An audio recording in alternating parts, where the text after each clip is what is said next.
Մինչ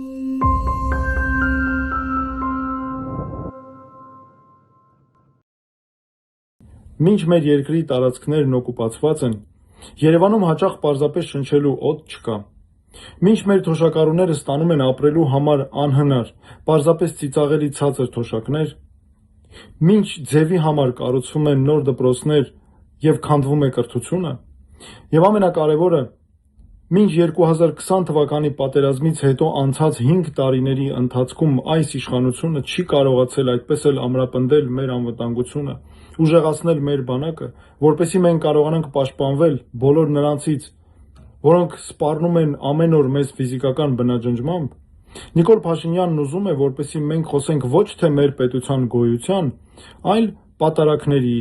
իր անօրինականությունների, շանտաժի ենթարկված եպիսկոպոսների ու նրանց անձնական կյանքի մասին։ Պարոն Փաշինյան, ինձ թվում է դուք ավելի շատ ուզում եք վեհափառ լինել, քան վարչապետ մնալ։ Երևի 3 ու դրանից առաջ էլ ձեր նախընտրական քարոզչությունն էր։ Սա իսկապես ծիծաղելի է։ Ես մտադիր եմ լինել վարչապետ ու ոչ դրանից ավելին։ Սիրելի հայրենակիցներ, դուք ինձ երբեք չեք տեսնի մեր ազգային ինքնությունն ու եկեղեցին ծաղրի առարկա դարձնելիս, թմբուկ նվագելիս, կրկեսում ծաղրածուի դեր խաղալիս, ձեր ժամանակը անիմաստ ու աբսուրդ թեմաների վրա վատնելիս։